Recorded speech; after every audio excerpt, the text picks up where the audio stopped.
I'm very happy to be in Romania today.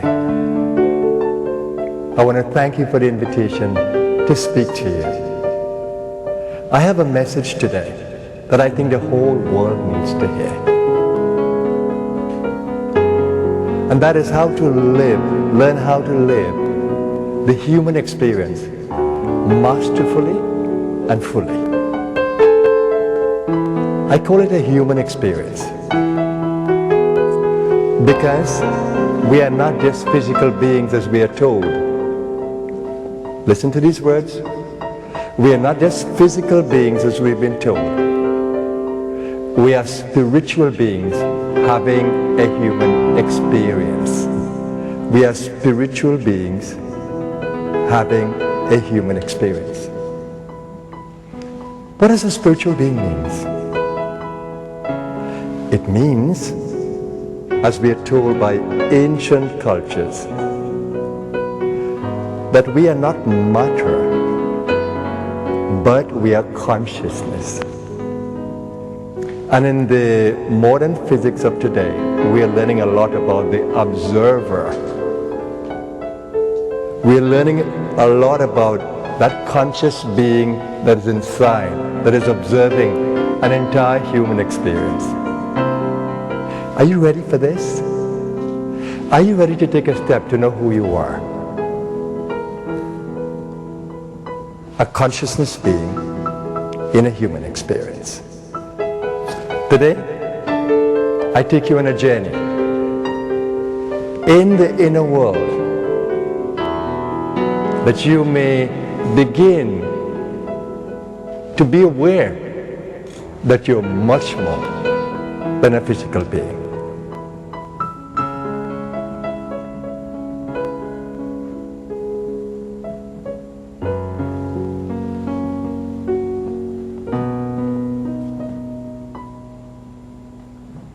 Master Shri Vasudeva,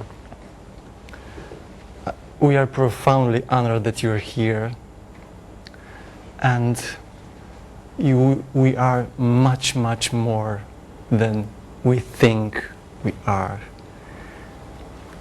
How do you think, how do you feel, how do you wish to begin our program? Thank you very much, Professor.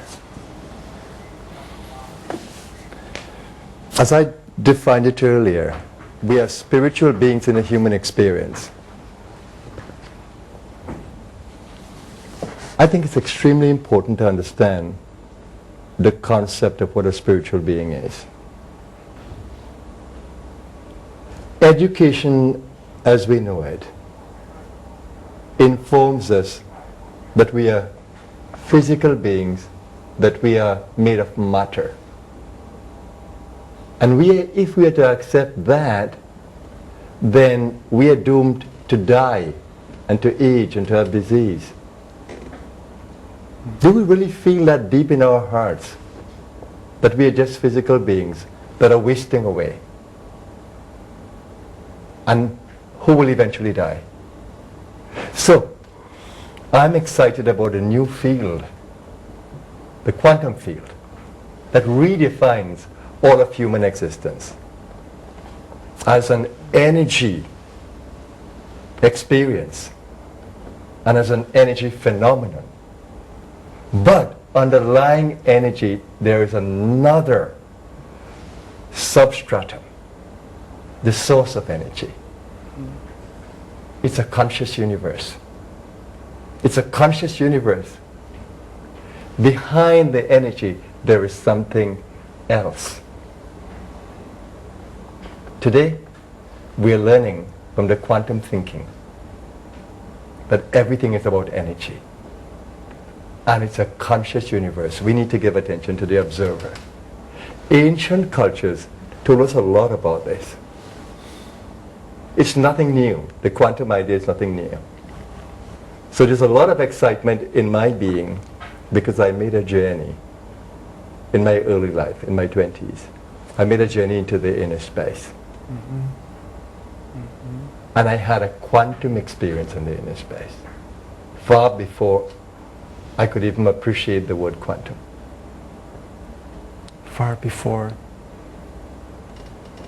And when I have the background of an engineer, so when I got involved in the education process to become a professional person, and I came into the quantum thinking, I'm thinking, this is what I learned. This is what I knew. Today, what I'm sharing with you, with everyone, is how can we observe the human experience differently, that we may relate differently. I do believe that if we understand who we really are at a deeper level, at a consciousness level, we can transform the way we think. We can transform our identity. We can learn to live masterfully from that space. And we can participate in co-creating a better world. It is beautiful. This is the root of all education, and I think we hardly need. Fortunately, tonight we're going to have a conference in Spirit University, and you will have conference in Romania from for tomorrow and the day after tomorrow. And we are grateful for this. Your message, your energy, it's the essence of all education, and your epic life and activity, it's remarkable, and we hardly need it in Romania. Before continuing with this energy, fantastic energy, allowed me, Venerable Master Sri Vasudeva, to present our guests.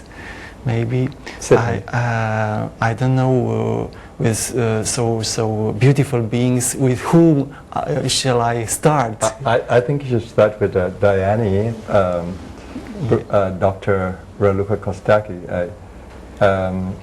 Since we have met, she has shown herself to be remarkably open to new thinking, and I think it shows up in her profession and her personal life. And she's become the president of our organization in Romania. Blue Star organization, so we have blue light here in order to honor the Blue Star. There are, back in 1993, you founded this remarkable organization, and it becomes a worldwide phenomena, and it's growing, and you see here we are deeply in the Blue Star, and thank you. Master Sri Vasudeva, shall we continue with yes, and last year I had the opportunity to visit India.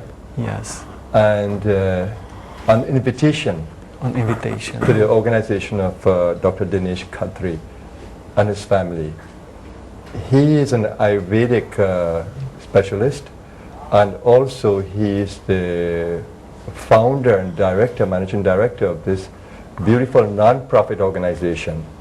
And as he would have told me, that he got his doctorate in yoga and management. Yoga and management. Remarkable connections. I never heard since now. Yoga and management, Dr. Dinesh. What I want to say is that he has a dream of combining not just the Ayurvedic medicine, but also the best of the allopathic medicine. And he's very committed to the social work in India. And so in meeting him and his family, I thought, this is the message that we need to have. And as he will speak later on, the science of Ayurveda itself opens up itself to the all of medicine. All of medicine. And as he will say himself too, it means it's the science of life. Science of life. So it's a joy to have him today. He's visiting because I'm in Romania. And it's a joy to have him on the program, I would say. Thank you, Doctor. Your beautiful work and unifying the East and West in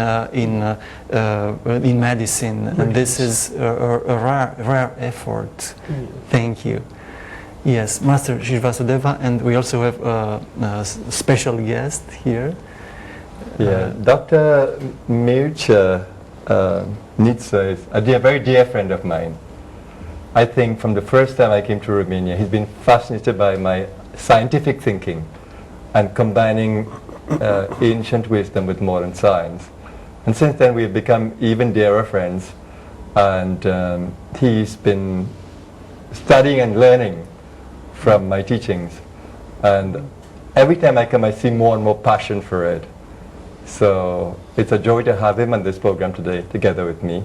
He's like a brother, a very dear friend, a colleague, and someone who is passionate about co-creating a better world. And I like that his fine mind that he has, and that he's very open to ancient wisdom with his modern and scientific mind. And also he's an engineer like myself. So I'm very happy to have him. Thank you, Professor Nitzer, for being here. Master Sri Vasudeva, you're scientific, you are an engineering, and it's very difficult to translate the science into spirituality and spirituality into science, and this is a remarkable effort, as I said, and allowed me to offer you a diploma for the entire activity. It is a diploma signed by two associations from Romania who activate in the field of psychology. It is the Counseling and Psychoanalytic Psychotherapy Association from Bucharest, and also the Romanian Association from Transpersonal Psychology. Thank you very much, and this is a little sign of appreciation about your beautiful work. Thank you very much, Professor. Thank you. So in fact, it came from the scientific world, psychology. Yes. You are offering support also in systemic therapy, systemic holistic therapy. How can we continue our discussion? We have so many things to discuss, and the time is limited. So yeah. Okay. So, if I may continue. Yes, please. My own story, because I want to speak about living masterfully the human experience. Yeah. And I want to say that we are multidimensional beings.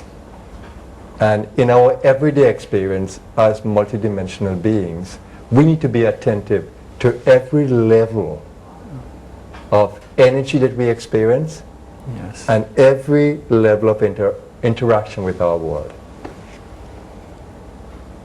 And when we live in conflict in the inner space, and when we live with vulnerability in the inner space at different levels, we cannot live masterfully. For example, if your mind is out of control, you have no control over your thoughts. Then when negative thoughts come, you are having a depressing experience. When positive thoughts come, you are having an uplifting experience. Then are we going to live in this vulnerable way of experiencing one day happiness, one day sadness? And same with emotions. The emotion is a whole other level of experience. Apart from the mind. We are emotional beings. We operate with feelings, sadness, joy, not just thinking the thoughts, but the feelings, the deeper feelings. And these feelings go deep within our psyche, and can undermine our health, and can undermine our thinking as well. So we need to understand the nature of emotions, and how to be more appropriate with them in our relationships, and how to boost ourselves with the most positive emotions. For example, when we speak about being love and compassionate, it uplifts our entire being. And so emotional intelligence is becoming extremely important in our medical world today, in our leadership world, in our therapeutic world. And that has been a part of the ancient wisdom that you will find in yoga, or in the Eastern sciences of the Qi sciences, or the Taoist tradition. You'll find that the emotional part of us is spoken about, given importance, and we learn from special techniques how to manage the emotions more fully. How to manage without repressing or splitting them. Yeah. And then in the human experience, we need to learn how to root ourselves in the physical experience masterfully. So not just mental being or just emotional being, but actual physical and vital being. So we are really mental beings, emotional beings, physical beings, having a spiritual experience. And then in the way of relating to the world, we are having a social experience with each other, with the environment. So to really live the human experience masterfully and fully, we need to be aware of all these levels, how important they all are, and how to learn or to get the tools to live the human experience masterfully. So for example, in my conversation with you now, I want to have the most positive thoughts. I want to have the most uplifting emotions. And I want to be vital, so when you look at me, you can see vitality, you can see uplifting emotions, you can hear positive thoughts, and then we create a wonderful social connection. And by extension, if we offer that to a world, that makes for a better world, and also for healing our planet. If a depressed or angry human being is looking to this program and asking himself, what shall I do?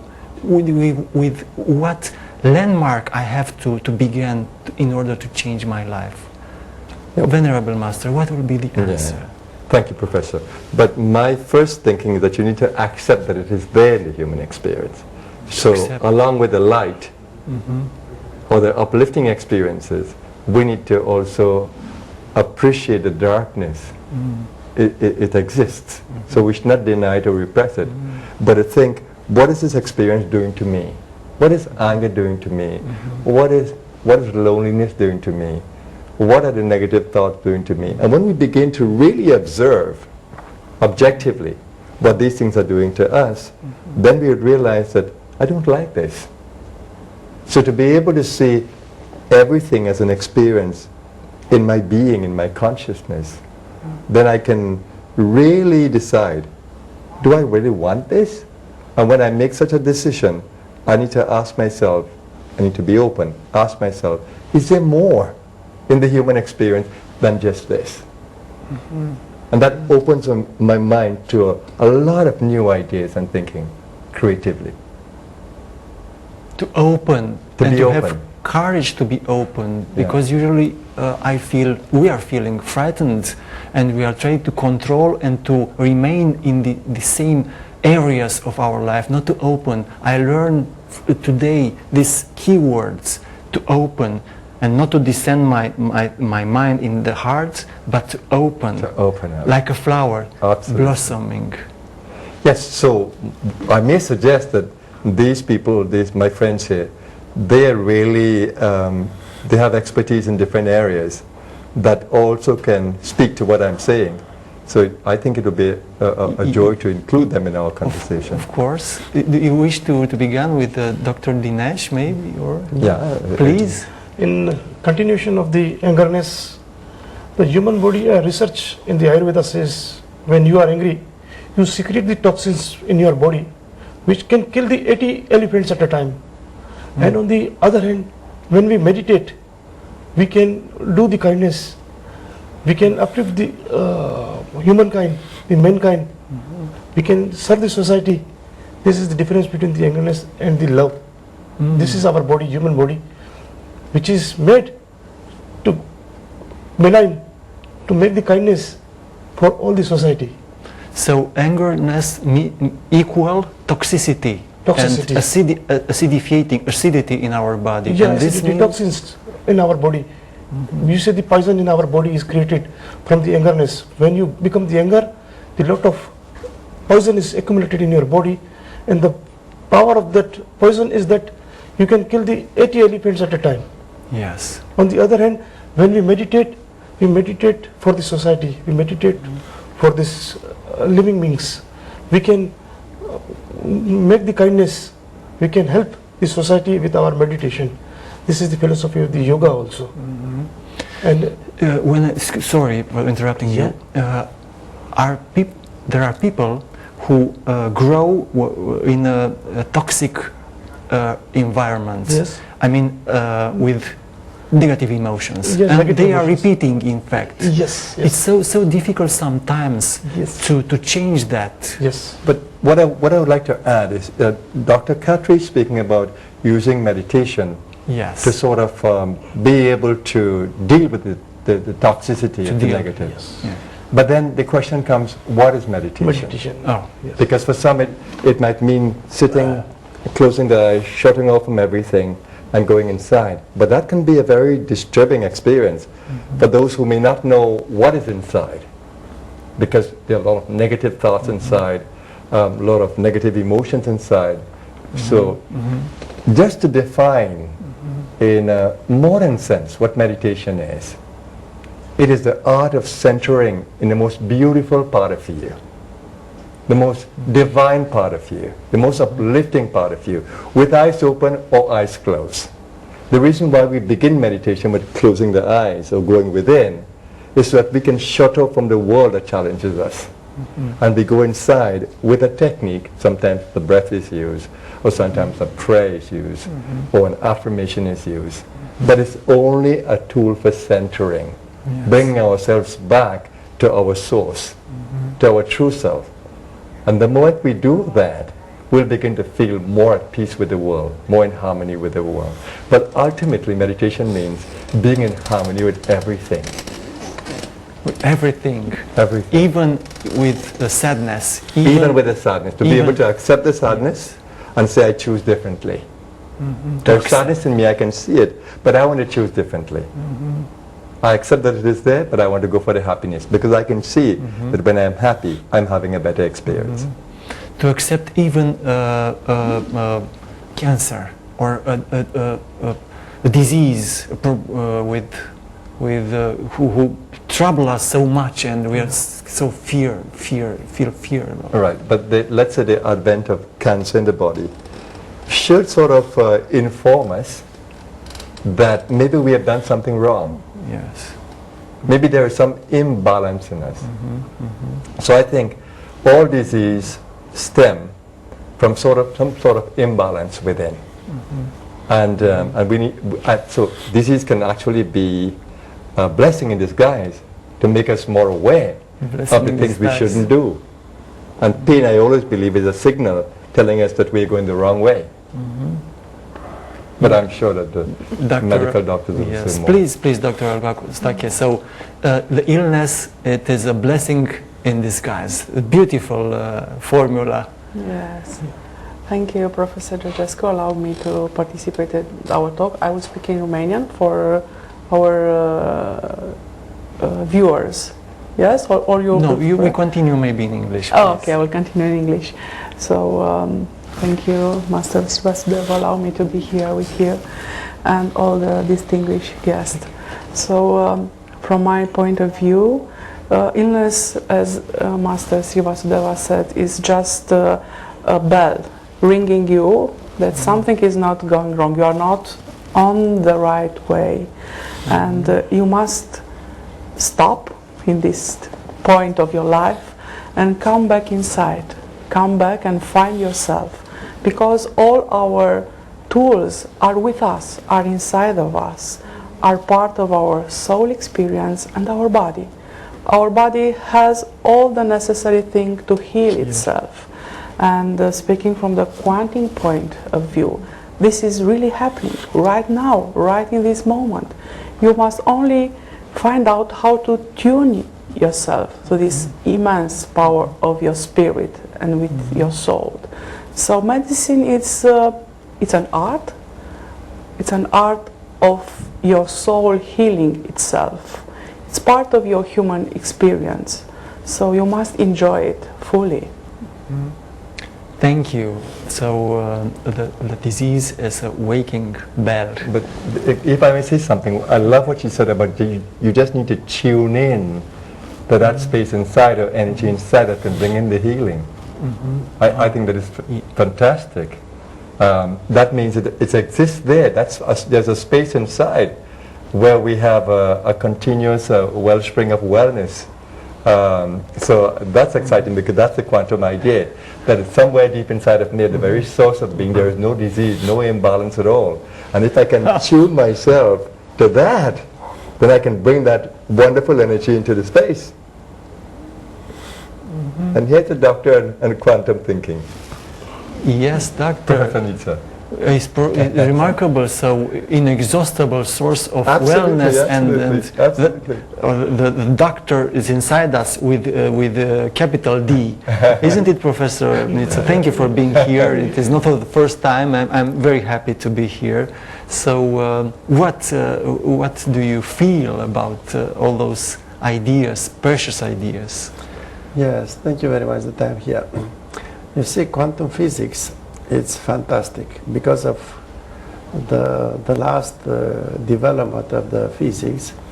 Nowadays we can say that the physicians and the scientist world, they succeeded to discover what our old ancient cultures already knew it. So from here we should start. And I have to thank you to all the distinguished guests because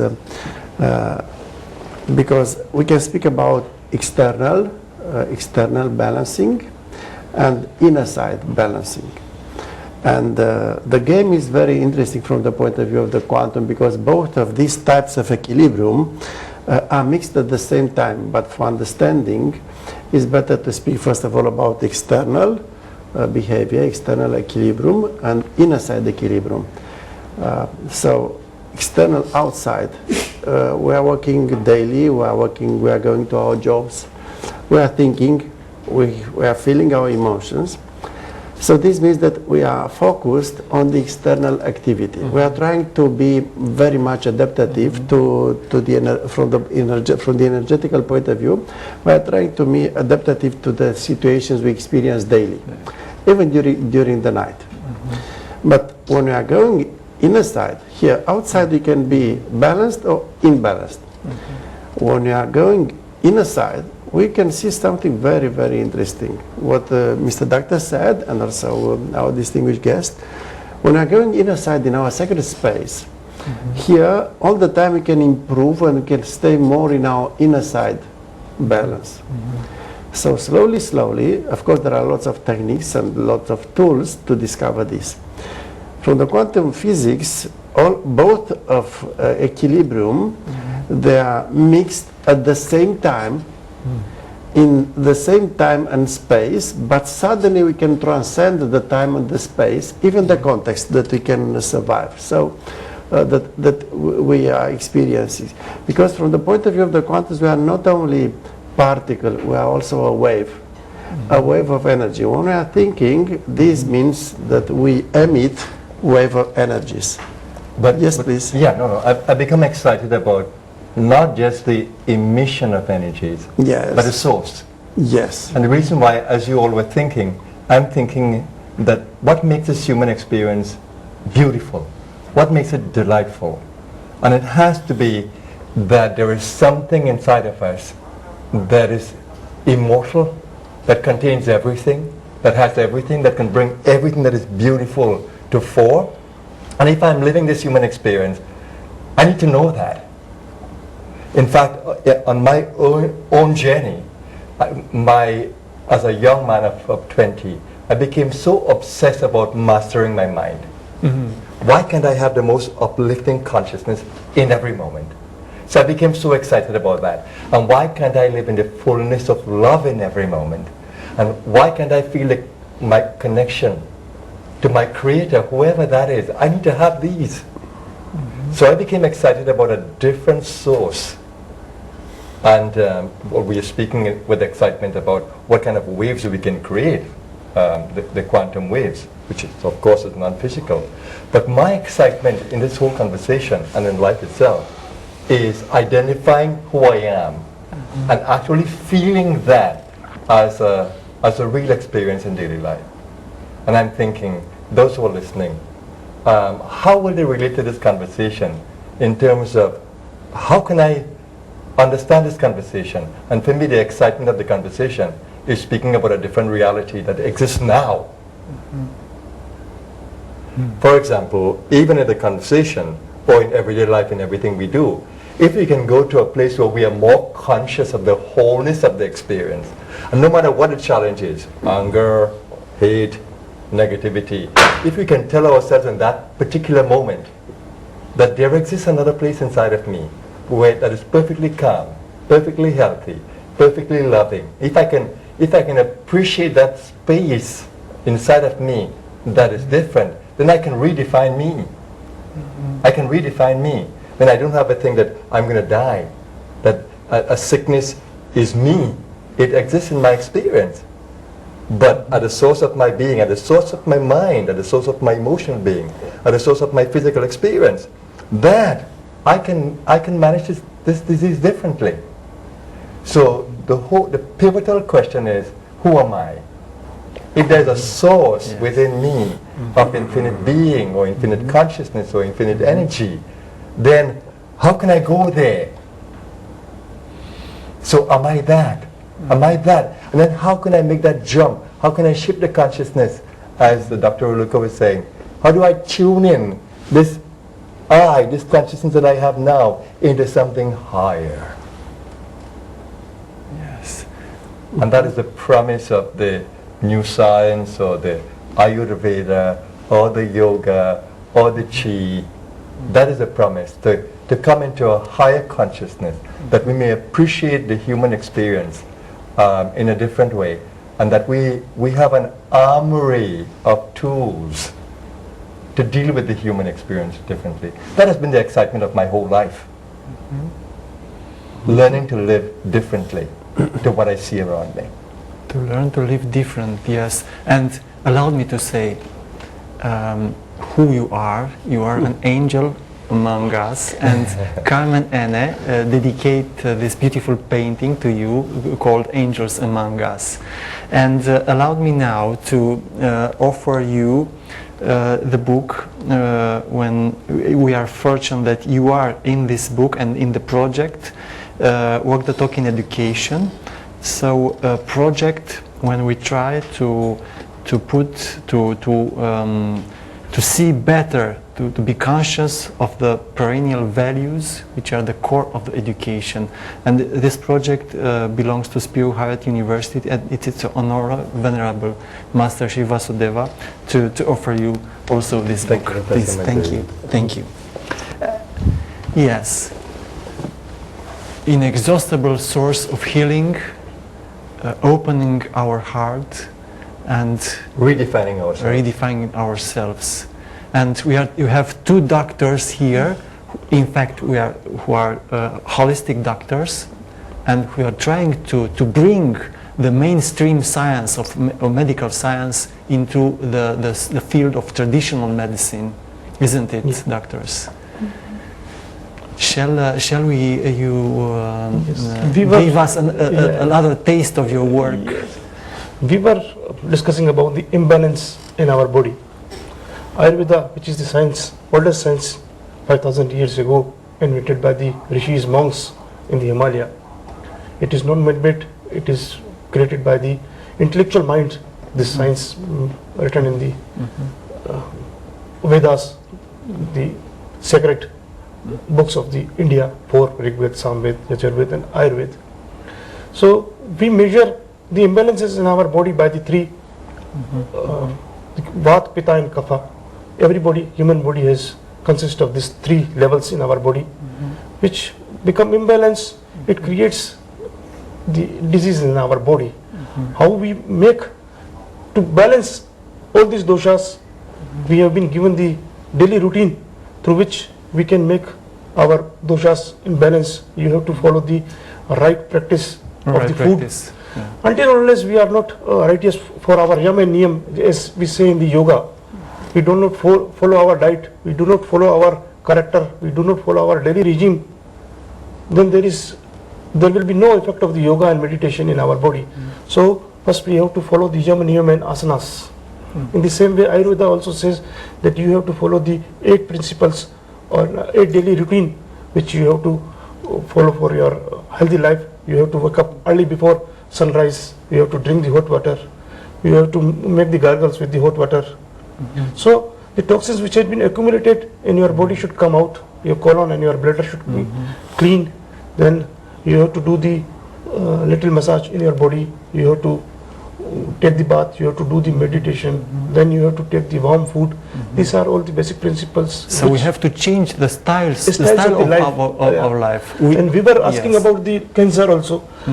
In Indian mythology, when we go for the worship, we put the basil, holy basil, in the water. And after puja, we take the holy basil morning and evening.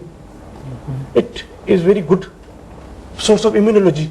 It prevents the cancer. I say you in the research that a person suffering from the initial stage in the cancer, if he take the 10 basil leaves with the honey regularly, the early stage of the cancer is prevented. And all the major disease which we can measure through our doshas, we can detect the, and with the combination of the allopathic and the Ayurveda medicines, with, if there is the tumor in your body, and we detect this tumor is in your body and it has to be removed, we certainly recommend the patient to go to the allopathic clinic and remove it. Yes. And then for the prevention, you come again to the Ayurveda and we will prevent you, and this will not happen again in your body. So this is the science of life. The science of life. This deals with the metaphysics and physics, health and preventions, pain and sorrow. Beautiful perspective. Master Vasudeva, we only have 20 minutes. Maybe this is the right moment for the special... But just before we go, I just want to comment on what he's saying from a scientific point of view. Yes. Because it's ancient wisdom. And then he's speaking about Vata, Pitta, and Kapha. So, which is what we don't see in the allopathic science. It says that there are 3 qualities in all of nature, not just the human being, and they feature in the human body too. Vata is the quality of movement, lightness. Pitta is fire, transformative power, and Kapha is structure, solid. So we have these 3 qualities in all of nature operating and into the body as well. And the way we treat with a disease should be understanding these 3 different qualities, because they affect the performance of the human body. And then depending on how we are in terms of these qualities, and we all have them in different measures and combination. So if, depending on who we are individually, they would recommend a different formulas for each one of us, depending on our constitution. So which makes it exciting and particular. So that gives a lot to the strength of the ancient wisdom that is associated with it. But he was speaking a little bit about the rhythm of the day.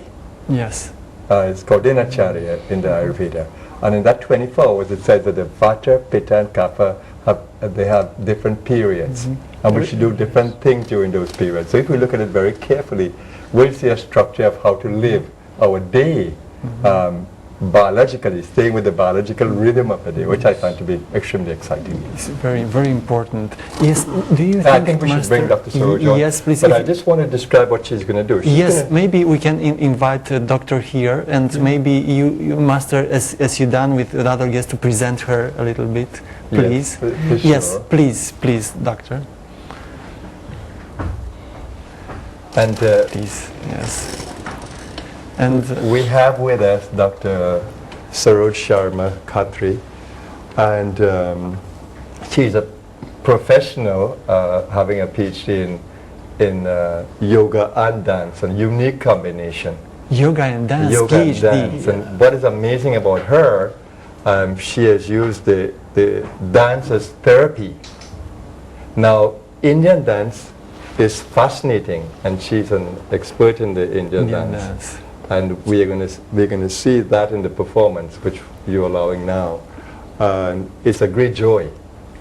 Thank you. So shall we listen also to the music and to begin? Yes, thank you. The music, please.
Manipura Ashtakam, that was the music, Yes. is 8 verses, special song with 8 verses that are dedicated to the sweetness of the divine, the sweetness of the divine. Right. So in this case, it refers to the Krishna that is in the ancient legends. And the Krishna represents that divine consciousness that transcends everything. And it's saying that every manifestation of that divine consciousness in the human experience is sweet. It's sweet. The voice is sweet, the look is sweet, the touch is sweet. Everything is sweet. So it's saying that the Krishna in this case, everything that the Krishna does is sweet. But if we were to take that in a personal sense, when we come into a divine space, when we own that divinity, when we come into that space when nothing can touch us because it's the divine that we're expressing, then everything about it is sweet. It's sweet. Our smile will be sweet, our words will be sweet, our look will be sweet, our touch will be sweet, everything will be sweet. And then we'll be singing the song with every gesture, like Dr. Sarosh did. It's fantastic. Everything is sweet, and we became the hero with 1,000 faces by Joseph Campbell, a book offered by Herald Publishing House to Blue Star Romania. So it will be a sweet hero with 1,000 faces. Yes, and without making diabetes, isn't it, Dr. Kostaki? We only have 8 minutes, so a quick word about About diabetes? No, about the sweetness of Krishna, of course. Well, I just want to say that the doctor is inside of us also. If in this human existence we are very aware what is going on with us, it will lead us to the ultimate of learning our lessons in this life, because all about this is learning lessons and grow. This life is designed to grow, Master, as you teach us.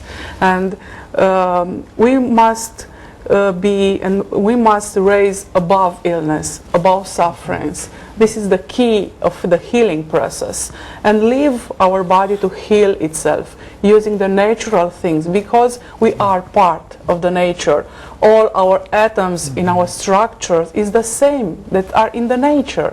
So we must leave the nature to do his own healing, using it at the masterfully way, in the masterfully unfortunately, way. we think that you are, as observer, we are separate, and we can master the nature, and then to separate of them. This is the wrong. Yes. Yes. The idea of conquering nature. Yes. Yeah. We need to harmonize with nature. We cannot conquer nature because we are part of nature, Yeah. but we can harmonize with nature. We are not conquistador of ourselves.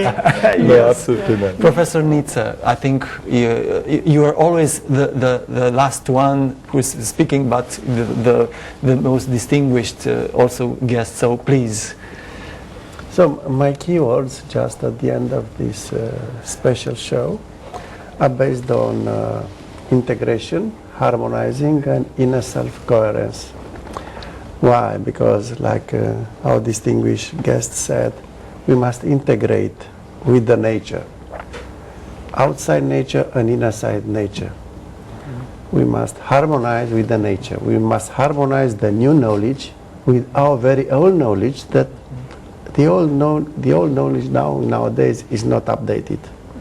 So that's why even matter and energy, and by the help of physics, quantum physics, we should renew all the disciplines and all the sciences, and as soon as it is possible, because we are responsible for the new supreme universal consciousness of this earth, of this planet.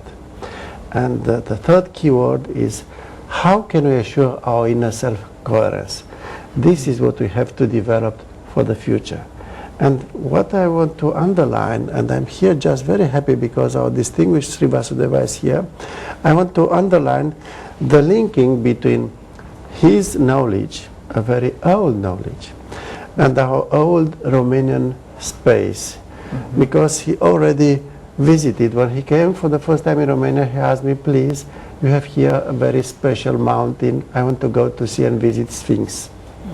So after that visit, he said, yes, but dear, there is also a very special cave. So he visited the special cave, Yaromichara cave.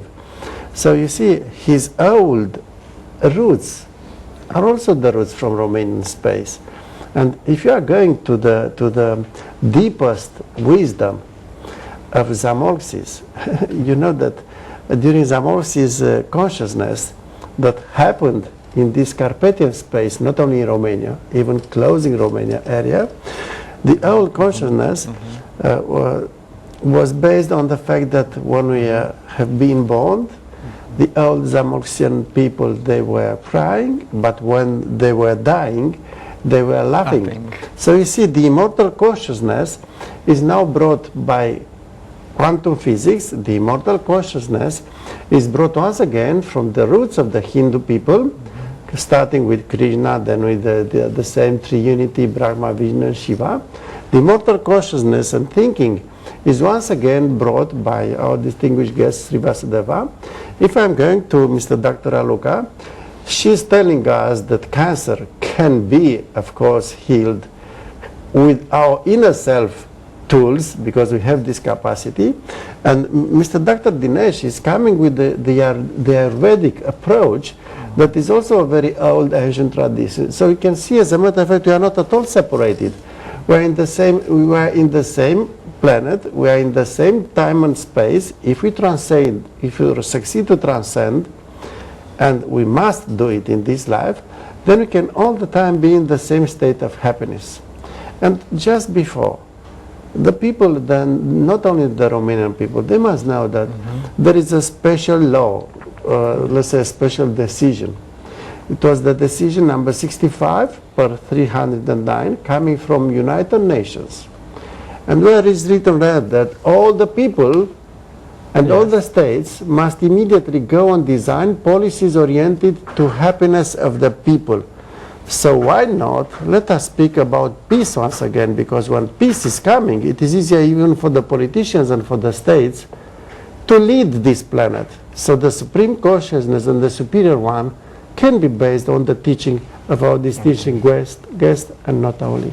Thank you, Professor Nitsa. Master Sri Vasudeva, it was an honor to enjoy and to feel your energy here in the studio. And thank you, doctors, thank you for being here to heal ourselves. And please conclude our program with your powerful message, and thank you again. Thank you for listening today to a message of hope, a message of truth. That we are spiritual beings having a human experience. Certainly life is challenging for all of us in the human experience. Death, disease, negative emotions, hate, loneliness, depression, negative thoughts, low self-esteem and failure. But deep within us there is hope. There is hope for all of us. If only we will observe this experience carefully, even when challenged, and begin to see what it's doing to us, and take another look. Is there something more around me? Is there something that I can find that can take me deeper into that healing space, into that happiness space, into that peaceful space? And like the Bible says, seek and you shall find, knock and it shall be open to you. So if we open up ourselves to that wisdom that is in the universe, certainly it's going to come to us. Certainly it's going to come to us. So today, my message to you is a message of hope.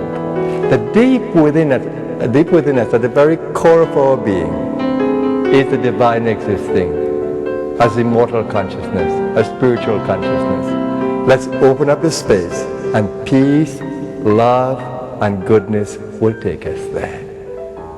Open up the space. Let's live from that space. We know that space deep within our hearts. That space calls us. Let's take the responsibility of bringing that space every day, in every word that we speak, in every thought that we think, in every action that we perform.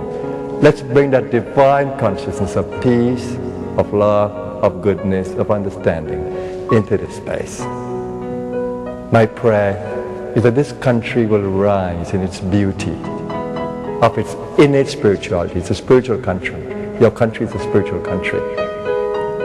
And let it shine out to our world that one day we may have a world of light, a more peaceful, more loving, more understanding world. We need that world today. And like the Mahatma Gandhi said, let's be the change that we want to see in the world. So I leave you with that message.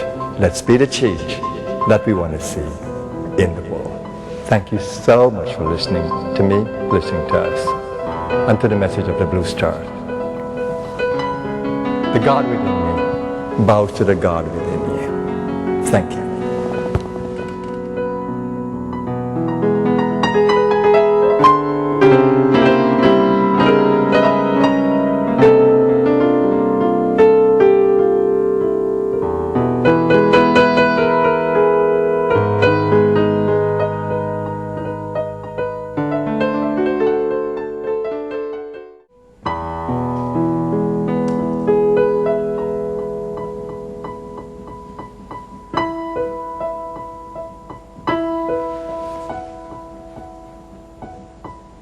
I'm very happy to be in Romania today. I want to thank you for the invitation to speak to you. I have a message today that I think the whole world needs to hear. And that is how to live, learn how to live the human experience masterfully and fully. I call it a human experience because we are not just physical beings as we are told. Listen to these words. We are not just physical beings as we've been told. We are spiritual beings having a human experience. We are spiritual beings having a human experience. What does a spiritual being mean? It means, as we are told by ancient cultures, that we are not matter, but we are consciousness. And in the modern physics of today, we are learning a lot about the observer.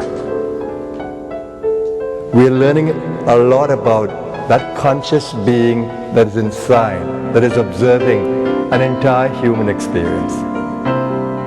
Are you ready for this? Are you ready to take a step to know who you are?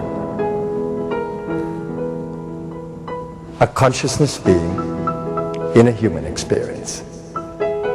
Today, I take you on a journey in the inner world that you may begin to be aware that you're much more than a physical being.